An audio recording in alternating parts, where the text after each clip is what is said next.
Entonces decíamos que, bueno, por error ahí se comentó que la imagen en grafos se observaba en el electro, pero ya les aclaraba que no, esta es una imagen radiológica. En el electro lo que vamos a ver, obviamente, las alteraciones en la onda T, alteraciones en la repolarización. Por otro lado, en relación a la percusión, cuando me imagino que ya vieron gastro, ¿no? Sí, doctor. Sí.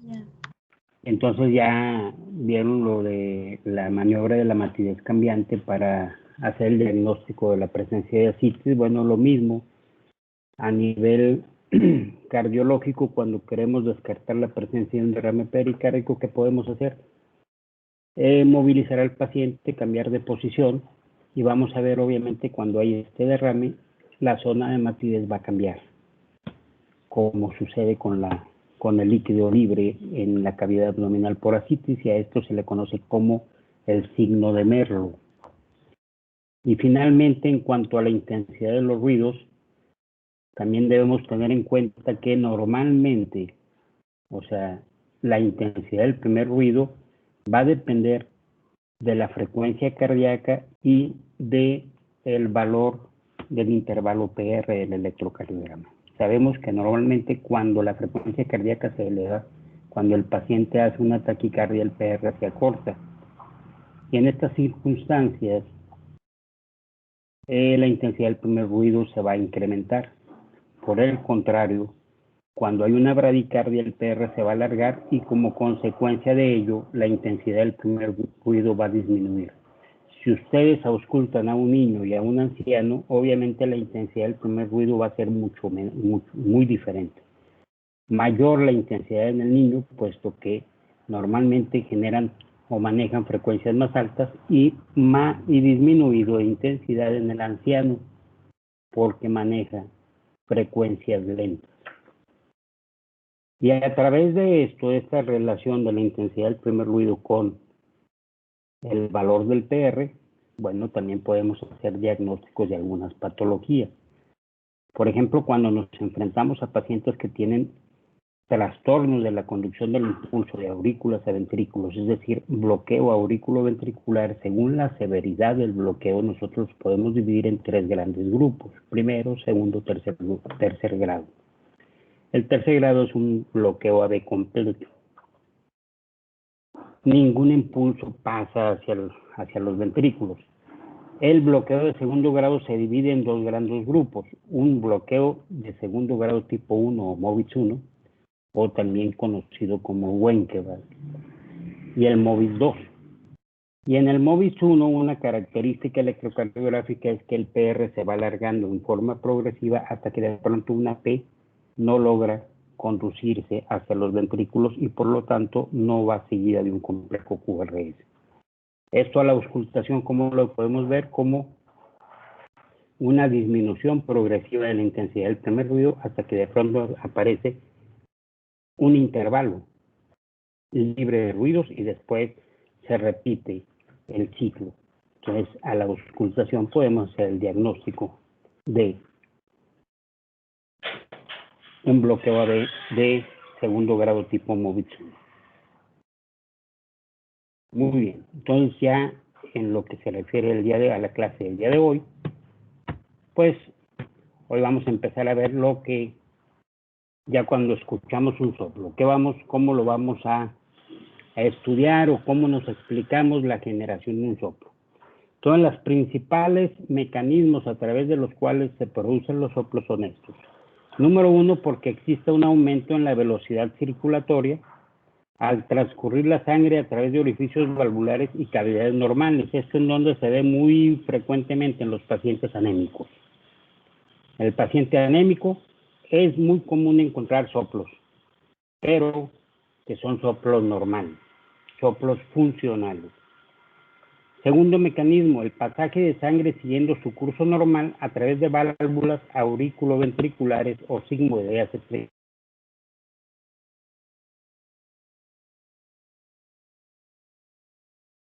normal a una cavidad o vaso dilatado.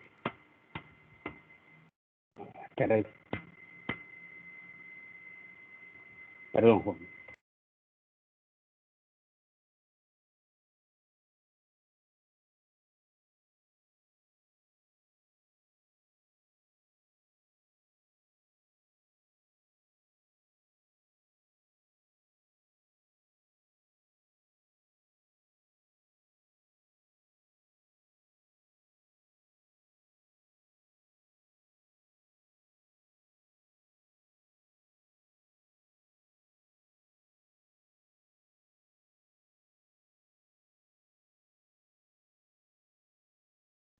Perdón, sí se ve la presentación, ¿verdad? Porque se fue. Sí, doctor. Sí. Me decía, el pasaje de sangre también siguiendo su curso normal, pero a una cavidad o vasodilatados. La cuarta posibilidad sería inversión en la dirección del flujo sanguíneo que regurgita a través de válvulas auriculoventriculares o sigmoideas insuficientes. Como quinto paso, como quinto punto o mecanismo, la derivación parcial de la corriente sanguínea a través de orificios o comunicaciones anómalas entre aurículas, ventrículos o grandes vasos. Y finalmente, la coincidencia de dos o más de estas alteraciones.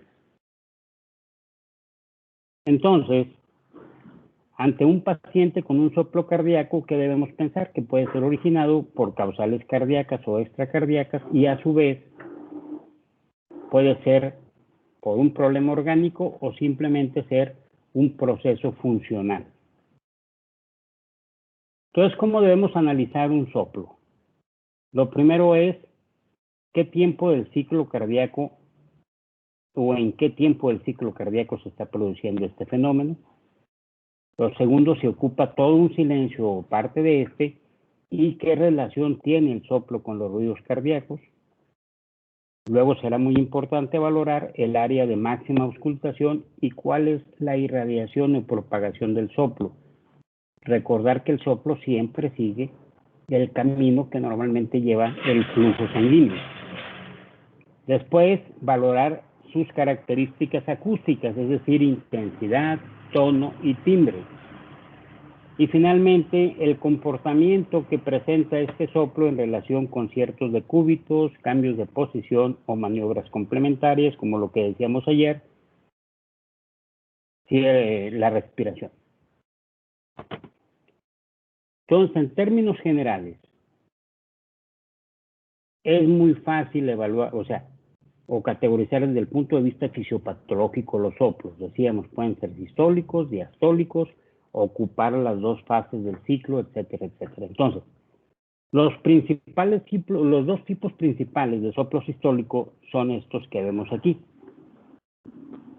Uno que se conoce como soplo expulsivo, que lo voy a ver preferentemente, o el soplo de eyección, que se ve sobre todo en pacientes que tienen estenosis de válvulas sigmoideas, ya sea aorta o pulmonar.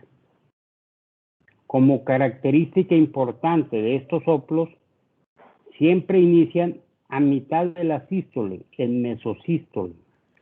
Recuerden lo que dijo su compañero cuando habló de ciclo cardíaco. La fase inicial de la sístole, que es la protosístole, yo no escucho nada porque durante esa fase es una fase de contracción isovolumétrica.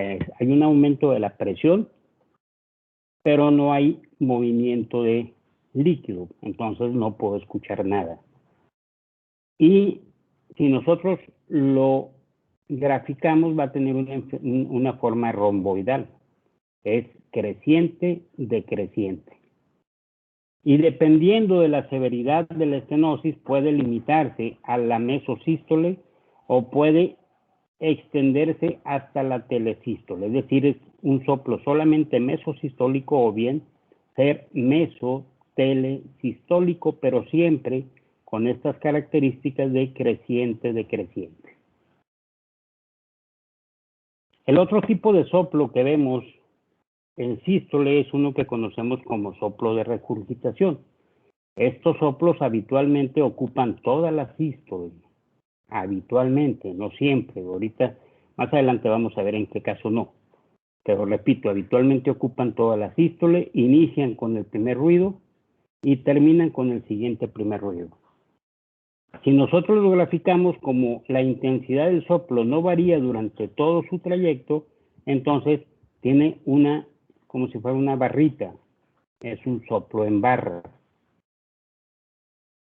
¿Y en qué casos vamos a ver este soplo? Básicamente en las insuficiencias valvulares auriculoventriculares, mitral, tricuspidia, y la otra situación en la comunicación interventricular. Esas son las dos situaciones en las cuales puedo encontrar este soplo. Un punto importante para diferenciar entre las diferentes causales es en qué foco lo voy a escuchar. El de la comunicación interventricular lo encontramos en lo que habíamos dicho, el foco de R, ¿sí? Entre el foco accesorio aórtico y el foco mitral, o también conocido como mesocardio. Y habitualmente su irradiación es igual hacia todo el precordio. Entonces, generalmente me da una irradiación que se conoce como en rueda de carro.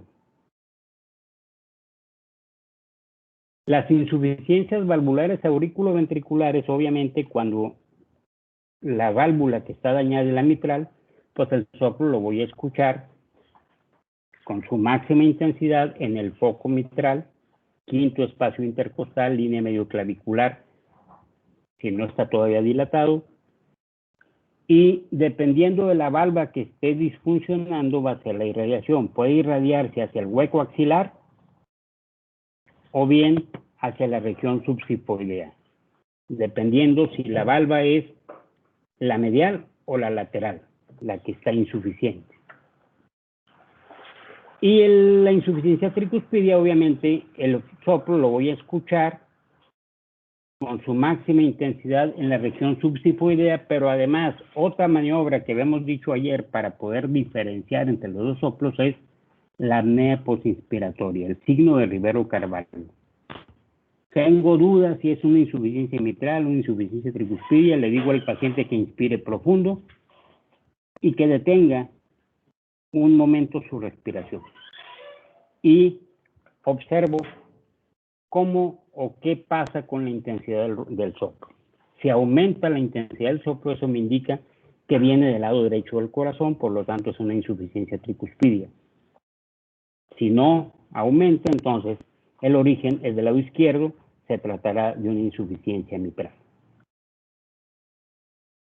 En cuanto a los soplos diastólicos, también tenemos algunas variedades. El primero es el soplo de regurgitación o soplo protodiastólico. Este inicia inmediatamente después del segundo ruido y va disminuyendo de intensidad conforme va pasando la diástole. ¿En dónde lo vamos a ver este soplo? En las insuficiencias sigmoideas, insuficiencia aórtica o insuficiencia pulmonar. Los otros son los soplos de llenado, que son mesotelediastólicos. Y estos básicamente lo vamos a ver en dónde, en las estenosis valvulares auriculoventriculares. ¿Sí? Ya sea estenosis mitral o estenosis tricuspidia. Entonces, ¿qué vamos a tener aquí? En estos pacientes, un primer ruido, generalmente un primer ruido intenso, una sístole limpia cuando no hay insuficiencia agregada. El segundo ruido está duplicado porque está el segundo ruido y luego aparece un chasquido de apertura y luego viene este soplo. Y al final, en la telediástole, aparece este soplito de llenado, que esto es lo que me genera el incremento de la intensidad del primer ruido.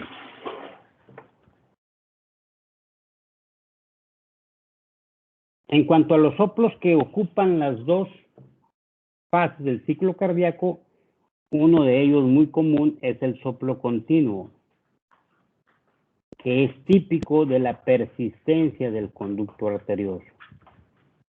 Entonces, ¿qué pasa con este soplo? Inicia con el primer ruido, va incrementando intensidad. Su máxima intensidad se da donde debería estar el segundo ruido, al cual está encubriendo u ocultando. Y a partir de aquí empieza a descender en intensidad hasta que llega el siguiente primer ruido. Entonces tenemos un primer ruido y el otro también es primer ruido. No tenemos segundo ruido. ¿Ok? Y hay unos soplos que se llaman soplos dobles continuos, donde cuando tengo una doble lesión, puedo tener, por ejemplo, una combinación de un soplo como este. Si tengo una doble lesión aórtica, un soplo como este, segundo ruido, y después del segundo ruido aparece un soplo como este. O sea, siempre hay un espacio entre los dos ruidos, a diferencia del soplo continuo, donde no hay ningún espacio que separe a los dos soplos. ¿Sí? Y aquí tenemos algunos ejemplos, pusimos una gráfica para ver los soplos más característicos. Por ejemplo, la estenosis aórtica.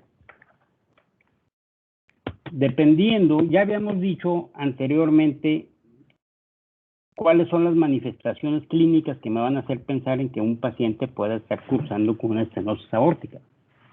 Dijimos básicamente son 4, pero habitualmente nos llega o nos puede llegar a la consulta un paciente por 3 de estas características, ya sea porque tenga disnea, es decir, falla cardíaca, porque tenga dolor torácico, es decir, isquemia, o porque haga síncope con esfuerzo. Esos son los 3 datos por los que más comúnmente llega con nosotros un paciente. El último, que es más raro, que puede llegar, pero es más raro, es la muerte súbita. Digo, sí puede llegar porque podemos abortar la muerte súbita. Entonces pensamos o sospechamos que el paciente tiene una estenosis aórtica. Hay que recordar que de acuerdo al nivel de la obstrucción, las estenosis aórticas nosotros las dividimos en supravalvulares, en valvulares y en subvalvulares. Y obviamente, dependiendo del lugar, podremos tener algunas diferencias a la auscultación. Por ejemplo, en el paciente con estenosis aórtica valvular, habitualmente vamos a tener un primer ruido duplicado. Es decir, tenemos un primer ruido y luego un clic sistólico por la apertura de la válvula. Después viene un soplo de carácter eyectivo. Si la estenosis es leve o es moderada, este soplo se va a limitar a la mesosístole. Si la estenosis es severa, entonces el soplo ya se va a extender y va a ocupar la meso y la... Por otro lado, el comportamiento del segundo ruido también me va a permitir diferenciar los diferentes grados de severidad. Cuando la estenosis es leve, se mantiene el desdoblamiento fisiológico del segundo ruido, pero con un segundo ruido con intensidad aumentada porque aumenta la intensidad del componente aórtico de este ruido. Si la estenosis es moderada, entonces el segundo ruido se torna único. Y finalmente, si la estenosis es severa, junto con el soplo mesotelesistólico tenemos un desdoblamiento paradójico del segundo ruido. En la comunicación interauricular, decíamos, habitualmente el médico general, el pediatra, manda a los pacientes a consulta cardiológica para descartar algún trastorno congénito porque escuchan un soplo a nivel del foco pulmonar. Pero este soplo, ya habíamos dicho ayer, no es el que me hace el diagnóstico de este problema. ¿Qué es lo que me hace el diagnóstico? La presencia de un desdoblamiento fijo y amplio del segundo ruido. Recuerden que una función o un efecto del septum interauricular es separar la hemodinamia de aurícula derecha y aurícula izquierda. Entonces, cuando hay un hueco, cuando hay una comunicación entre las dos aurículas, se pierde y entonces esa diferenciación hemodinámica aurícula derecha y aurícula izquierda se manifiestan como si fuera una sola aurícula, desde el punto de vista hemodinámico. En la insuficiencia mitral, a lo que más frecuentemente nos enfrentamos, gracias a Dios, son las insuficiencias mitrales crónicas. ¿Qué pasa cuando un paciente tiene una insuficiencia mitral que va años y años y años de evolución? La aurícula izquierda se va adaptando a esa sobrecarga de volumen, entonces se va dilatando, se va dilatando, se va dilatando. Entonces, a la auscultación, ¿qué vamos a escuchar? Primer ruido, un soplo en barra, un soplo que ocupa toda la sístole y termina con el siguiente ruido, con el segundo ruido. Pero también hay situaciones que me pueden dar lugar a insuficiencias mitrales agudas. Básicamente, en el paciente que sufre un infarto, entre las complicaciones del infarto hay unas que se conocen como complicaciones mecánicas. Y de estas complicaciones mecánicas, básicamente son la perforación o ruptura de la pared libre, la comunicación interventricular y la ruptura de músculo papilar que me da origen a una insuficiencia mitral aguda. Como en este caso la insuficiencia aparece de pronto, no le da el tiempo a la aurícula a dilatarse, esta aurícula no se ha ido acoplando a esa sobrecarga de volumen, ¿y qué pasa? Bum, aparece un primer ruido y luego un soplo, en barra, pero cuando llegamos a la mesosístole aquí se corta el soplo. Y el resto de la sístole está limpia y luego aparece un segundo ruido. Y además, si lo escuchamos, tiene un tono muy particular que es un tono como de tipo musical que los autores antiguos le llamaban como de canto de gaviota. Créanme, yo nunca he escuchado cantar una gaviota, entonces no sé cómo es, pero es un tono ahí medio musical. Un tono, pero aquí lo más importante es esto, que es un soplo en barra, pero no ocupa toda la sístole, se corta a mitad de sístole. Eso me indica una insuficiencia mitral aguda. Obviamente tenemos un paciente que ha sufrido un infarto, de pronto me da datos de bajo gasto, tiende a hipotensarse, se choca, etcétera, etcétera, lo escucho, les encuentro este soplo, esta es una insuficiencia mitral aguda, hay que apoyarlo, invadirlo, ponerle un catéter de Swan-Ganz, apoyarle, ponerle un balón de contrapulsación e inmediatamente llevarlo a cirugía. Esta es una urgencia quirúrgica. En la insuficiencia aórtica decíamos, bueno, normalmente tenemos el primer ruido, sístole limpia, un segundo ruido, e inmediatamente después del segundo ruido viene este soplo decreciente. Decíamos ayer que según su intensidad hay varias escalas, 2 escalas básicamente para evaluar intensidad de un primer ruido. Una internacional que es del 1 al 6 y la escuela mexicana que lo divide del 1 al 4. Entonces ya en la internacional arriba del 4 es un soplo, o sea, los soplos funcionales generalmente me dan intensidades de grado 1 o grado 2. Arriba del 3 ya me habla de patología orgánica. Nada más que quiero dejar en claro esto. La intensidad de un soplo para valorar la severidad de la patología que se está originando nada más me sirve para los soplos sistólicos. ¿Ok? Por otro lado, no siempre un soplo sistólico implica patología. Ya dijimos ahorita una forma de diferenciar los soplos inocentes o funcionales de los soplos orgánicos. Por el contrario, todos los soplos diastólicos me indican patología, me indican daño orgánico. Y en el soplo diastólico no valoramos la intensidad, sino cuánta parte de la diástole ocupa. Mientras más largo esté el soplo, más intensa es la lesión. Entonces, si tengo una insuficiencia aórtica severa, habitualmente el soplo empieza en la protodiástole y puede llegar hasta la telediástole. Y puede llegar a terminar hasta el siguiente primer ruido. Digo, ¿sí? Eso me indica una insuficiencia aórtica severa por auscultación. En la estenosis mitral es típico esta onomatopeya, se le llama onomatopeya de Durossier. Escucha Rufut Tata, es decir, el Ru por este soplo, el Fut por el primer ruido incrementado de intensidad y el Tata por el segundo ruido duplicado por la presencia de un chasquido. Entonces, esto es característico de la estenosis mitral, obviamente siempre que el paciente esté en ritmo sinusal. Si el paciente hace fibrilación auricular, este ruido, que es originado por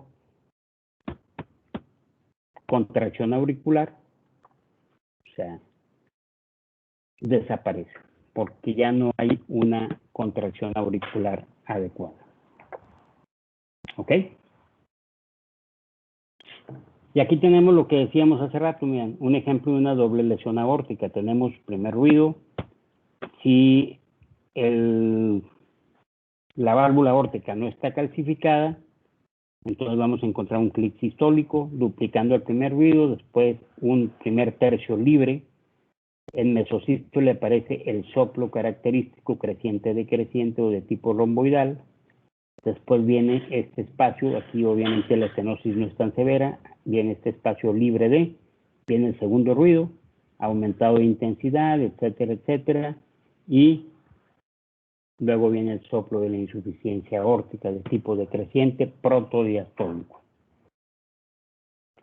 En la estenosis aórtica hay otro fenómeno también que me ayuda a valorar severidad y se conoce como la disociación estetoacústica de Galabardán. ¿Esto en qué consiste? Cuando nosotros escuchamos en el foco aórtico, el soplo se escucha rugoso, se escucha rudo.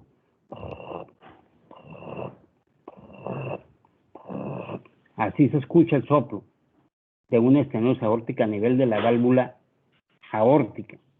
Pero si nosotros vamos siguiendo, seguimos auscultando, nos vamos al foco pulmonar, foco accesorio aórtico, mesocardio, llegamos a foco mitral, vemos cómo cambia la tonalidad del soplo. De ser un soplo rugoso en el foco aórtico, en el foco mitral se hace musical. Y eso se conoce, repito, como disociación estetoacústica de Galabardán y también es dato de severidad de la estenosis aórtica. ¿Preguntas, jóvenes?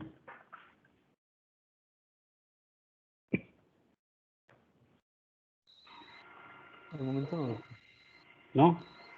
Bueno, en abdomen, pues lo único que lo que nos va a interesar por un lado es si existe o no alguna megalia, organomegalia, hepatomegalia, esplenomegalia, ver las características de los bordes del hígado. Generalmente a la palpación tiene bordes lisos, es muy doloroso la palpación, ¿sí? Y en ocasiones hay que buscar la presencia de latidos a nivel hepático o a nivel esplénico que me indiquen la presencia de insuficiencia aórtica. También será importante buscar la presencia de soplos, por ejemplo, para descartar zonas aneurismáticas a nivel de aorta o bien alteraciones a nivel de las arterias renales, por ejemplo, en pacientes con hipertensión de tipo secundario. Eso es lo principal que vamos a buscar a nivel abdominal. A nivel de miembros inferiores, un dato importante es buscar el pulso arterial. Habitualmente, la primera maniobra que hacemos cuando llega un paciente con nosotros y vamos a empezar a explorar, agarramos la mano, ponemos ahí nuestros dedos sobre su pulso, buscamos el pulso y luego vemos nuestro reloj. Y al final de cuentas, lo único que determinamos de todo esto es cuál es la frecuencia del paciente. Y nos estamos olvidando de muchos detalles que nos puede dar la exploración del pulso. Para empezar, debemos decir que cuando nosotros evaluamos el pulso arterial, buscamos dos tipos de información. Por un lado, cómo está la anatomía arterial. Y por otro lado, cómo está la función de bomba del ventrículo izquierdo, cómo está el funcionamiento cardíaco.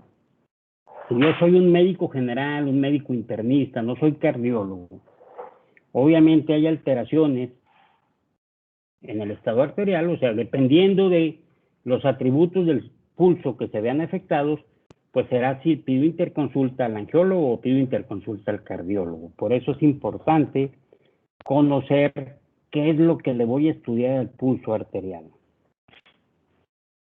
Y básicamente son 7 los atributos que nosotros le evaluamos al pulso arterial. 6 de ellos, que son los que tenemos en esta diapositiva, nos indican cómo está la función de bomba del corazón. Y la 7ª me indica cómo está la anatomía de las arterias. Entonces, básicamente, lo que nosotros los atributos que le vamos a evaluar a un pulso arterial son, obviamente, su frecuencia, ritmo, amplitud, forma, igualdad, tensión y semejanza. Cuando hablamos de igualdad nos referimos a las características de un latido con el que sigue y con el que sigue en cuanto a amplitud y forma, pero es en la misma arteria.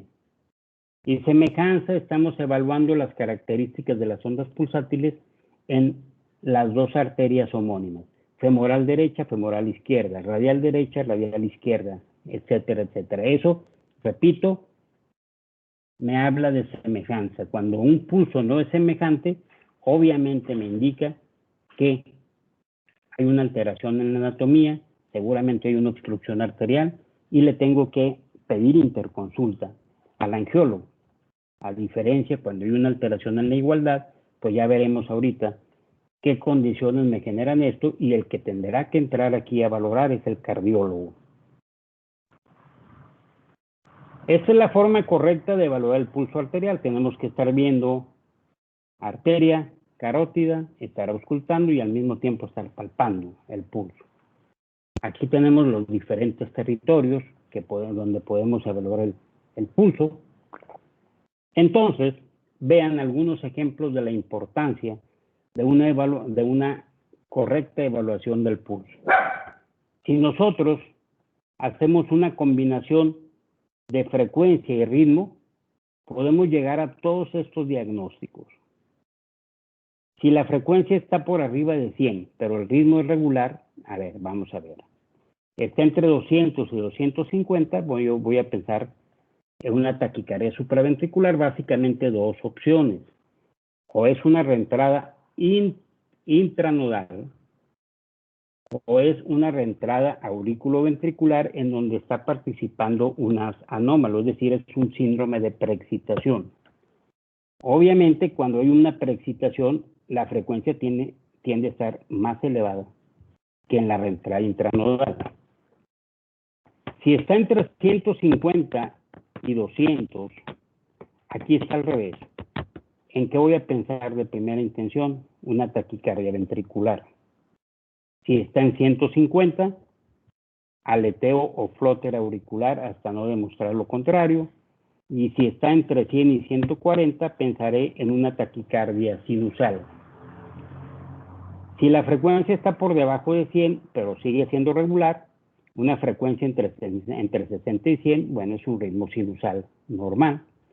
Si está entre 40 y 60, se trata de una bradicardia sinusal. Entre 30 y 40 puede ser un bloqueo incompleto de segundo grado, de tipo 2. Y si está por debajo de 30, bueno, me dirá, es un bloqueo auriculoventricular completo o de tercer grado. Por otro lado, si el pulso es irregular, tendremos que ver si este irregular es ocasional o es permanente. Si la irregularidad es ocasional y la frecuencia está por arriba de 100, pues pensaremos que se trata de un flóter auricular no común o no típico, no dependiente del istmo cabo-tricuspídeo. Si está entre 60 y 100, pues se trata generalmente de latidos prematuros. Y finalmente, si está entre 40 y 60, bueno, estaremos ante la presencia de un paciente con un bloqueo de segundo grado, tipo 1, o fenómeno de Wenckebach. Y por otro lado, si la frecuencia es permanente, si la irregularidad es permanente independientemente de la frecuencia, bueno, la causa más común es la fibrilación auricular. En la fibrilación auricular, la frecuencia, la respuesta ventricular puede ser alta, puede ser baja o puede ser media. ¿Sí? Lo más frecuente es que esté alta o media. La baja generalmente me indica que le estamos dando tratamiento y ya seguramente estamos generando un trastorno de conducción a nivel del nodo auriculoventricular. Otro diagnóstico diferencial importante de la fibrilación auricular, sobre todo en ancianos neumópatas que están consumiendo metilxantina, o sea, derivados de la teofilina, pues, es una taquicardia auricular multifocal. Esas son las dos principales causas de ritmos irregulares. En cuanto a la combinación de amplitud y forma, podemos tener una amplitud aumentada con forma normal, lo que conocemos como pulso saltono hiperkinético, que lo vamos a ver en el paciente hipertiroideo. Una amplitud aumentada, pero con forma anormal, que se conoce como pulso Seller o colapsante, que se ve en insuficiencia aórtica y en el conducto arterioso persistente. Por otro lado, podemos tener una amplitud disminuida, pero con forma normal, pulso parvus del infarto agudo de miocardio y de la estenosis mitral. O puede ser disminuida, pero con forma anormal, y podemos aquí tener tres tipos de pulso: el pulso parvus y tardus, o en meseta, que lo vemos en la estenosis aórtica valvular; el pulso bisferiens o de doble onda, que lo vemos en la doble lesión aórtica, pero con predominio de la insuficiencia; y el pulso dicroto, no sé si ya vieron infecto. El pulso dicroto, que también es de doble onda y que lo podemos ver en algunas patologías digestivas, como la fiebre tifoidea. Entonces el paciente tiene diarrea, tiene fiebre, tiene algunas manchas ahí en la piel, que se conocen como roceola tifoídica, y a la palpación tenemos el pulso dicroto. Señores, esto es una fiebre tifoidea, hay que dar antibióticos, etcétera, etcétera.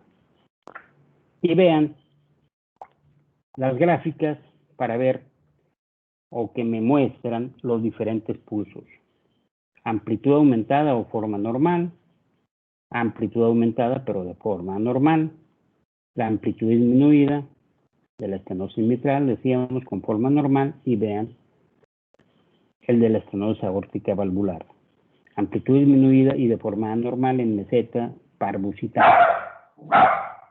El bisferiens y el dicroto. La diferencia entre el bisferiens y el dicroto es que la segunda onda aquí la voy a ver en sístole y la segunda onda acá la veo en diástole. En cuanto a alteraciones en la igualdad del pulso, ya decíamos, aquí en la igualdad del pulso va a haber cambios en la amplitud o en la forma de una onda del pulso con la que le sigue, con la que le sigue, con la que le sigue. Entonces, en relación a esto, tenemos dos tipos principales de pulso o de alteraciones de la igualdad: el pulso alternante y el pulso paradójico. El pulso alternante, como su nombre lo dice, como viene aquí, se va a caracterizar porque presenta sucesivamente y en forma regular una onda de mayor amplitud a la que le sigue una otra de menor tamaño, de menor amplitud. Esto lo podemos ver en sujetos con extrasístoles ventriculares. Cuando hay extrasístole, como aparece muy temprano, entonces no alcanza a llenarse adecuadamente y entonces ahí va a expulsar una cantidad mucho menor de sangre. Pero ¿qué pasa? Se da cuenta el organismo del error y entonces habitualmente lo compensa, hace una pausa que se llama pausa compensadora completa, y el siguiente latido que sigue la pausa, como va más lleno, es más fuerte y entonces es de mayor intensidad. Esto se conoce como signo de Brocken-Brook o potenciación posextrasistólica. Entonces, esto es muy frecuente, puede ser muy común. Pero en sujetos con patología, la presencia de un pulso alternante prácticamente me está hablando de una insuficiencia cardíaca en fase terminal. En cuanto al pulso paradójico, nosotros lo medimos mejor a través de la presión arterial. Acuérdense que el pulso no es otra cosa más que una onda de presión. Entonces, habitualmente nosotros lo medimos con el baumanómetro. ¿Y qué vemos? Normalmente existe una diferencia de presiones sistólicas, de la presión sistólica entre la fase inspiratoria y la expiratoria. ¿Sí? Es mayor durante la expiración que durante la inspiración, pero esta diferencia normalmente no supera 8 milímetros de mercurio. Cuando nosotros vemos una diferencia en la presión sistólica que estoy tomando en sístole, en inspiración o en expiración, una diferencia mayor de 10 milímetros a favor de la expiración, entonces decimos que el paciente tiene un pulso paradójico. ¿sí? Entonces lo que decimos aquí, cuando la amplitud de la onda pulsátil disminuye francamente durante la inspiración, el pulso se denomina paradójico. Y también hablando del pulso paradójico, hay dos tipos de pulso paradójico. Uno que se conoce como pulso paradójico de Kussmaul y el otro que se conoce como pulso paradójico de Wenckebach. ¿Qué los diferencia? Bueno, tengo el pulso paradójico, estoy checando la presión, veo que hay pulso paradójico, pero a su vez estoy viendo cómo se comporta. El paciente tiene plétora yugular, entonces, ¿qué pasa con la plétora yugular durante la inspiración? Normalmente, ya habíamos dicho que cuando nosotros inspiramos aumenta la negatividad de la presión intrapleural, entonces eso hace que las venas del cuello se vacíen. Entonces puedo tener plétora yugular, pero inspira el paciente y se vacía. O bien, tengo plétora yugular, el paciente inspira y en lugar de vaciarse, hay una mayor congestión, una mayor represión del pulso venoso. En este último caso, o a este último caso, se le conoce como signo de Kussmaul. Entonces, si tengo a la inspiración un aumento de la plétora yugular asociado al pulso paradójico, entonces le damos el apellido pulso paradójico de Kussmaul y esto habitualmente me indica que el problema está en pericardio. Hay un derrame pericárdico o el paciente está entamponado y entonces por eso no permite el vaciado de las venas del cuello. Por el contrario, si tengo el pulso paradójico pero no tengo el signo de Kussmaul, entonces voy a decir aquí que se trata de un pulso paradójico de Wenckebach. ¿En qué situación se puede dar esto? Por ejemplo, en pacientes con crisis asmáticas. Me llega en crisis con disnea, le tomo la presión y veo que hay pulso paradójico. Me dice, esto es severo.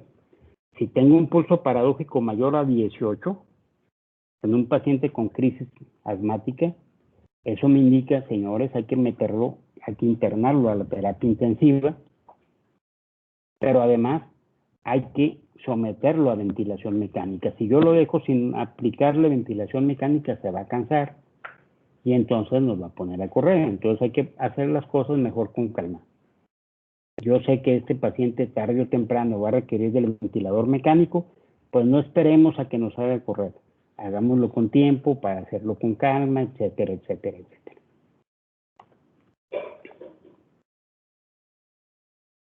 Perdón.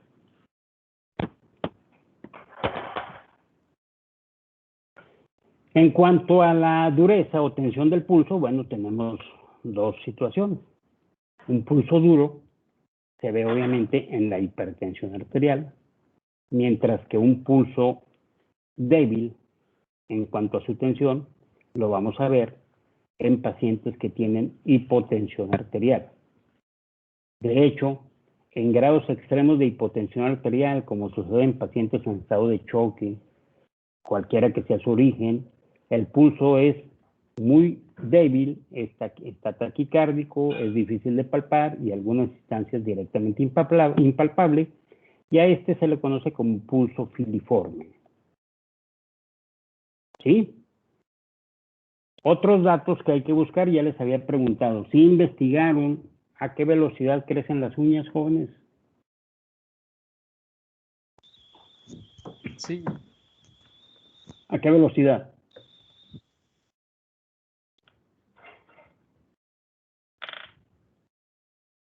Es de 3 unos milímetros por mes, ¿no? ¿Vale? 3 milímetros al mes. ¿Cuáles? ¿Los pies o las manos? Las ¿Por qué? manos. Los ¿Y los pies pies? crecen a 0.5 milímetros por mes. Bueno, ¿por qué es importante esto? Vean, es muy común, sobre todo en viejitos, en pacientes con bloqueo de rama izquierda o en pacientes diabéticos que puedan tener infartos sin dolor y que en lugar del dolor aparezcan otras manifestaciones a las que le llamamos equivalentes anginosos. Esto puede ser diaforesis, puede ser disnea o puede ser alteraciones del estado mental, que de pronto se ponga el paciente medio delirante, etcétera, etcétera. Ese puede ser en un anciano puede ser un equivalente anginoso, pero no tuvo dolor. Y de pronto, por alguna razón, nos pide una interconsulta para ese paciente y nos enseñan un electrocardiograma y vemos que ahí tiene una huella en el electrocardiograma que el paciente tuvo un infarto. Obviamente le preguntamos a la familia y nos dicen, no, nunca tuvo dolor. Entonces, si yo sé a qué velocidad crecen las uñas, puedo determinar hace cuánto tiempo se infartó un paciente. ¿Cómo? Pues midiendo la distancia que hay entre la base de la uña hasta la presencia de un surco que deja cuando tuvo el infarto. O sea, por ejemplo, cuando un paciente tiene un evento de hipoxia severa, de hipoperfusión severa, ya sea un estado de shock o un infarto agudo de miocardio, se detiene el crecimiento de la uña. Cuando mejora la perfusión, regresa, nuevamente empieza a crecer la uña, pero deja una marca de ese momento en que no creció, en que paró el crecimiento, deja una marquita que es un surquito, ¿sí? Y a ese surco se le llama surco de Beau. Entonces, si yo encuentro el surquito ese y mido la distancia que hay entre la base de la uña y el surco, entonces podré decir hace cuánto tiempo se infartó.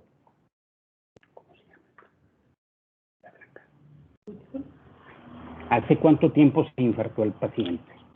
¿Ok?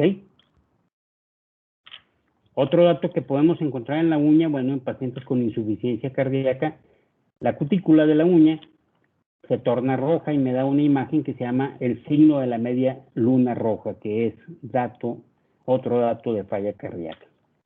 Entonces, tenemos, como ven, realmente muchos datos que me pueden orientar hacia un diagnóstico de origen cardiológico. No sé si tengan alguna pregunta, jóvenes.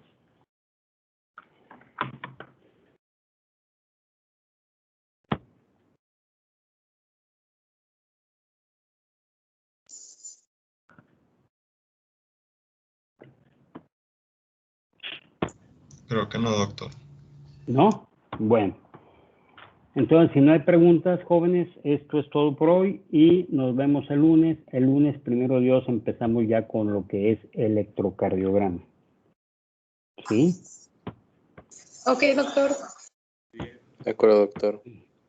Voy a buscar a ver si puedo mandarles por ahí un libro para que empiecen a leer algo del electro. ¿Hecho? Ok, gracias, doctor.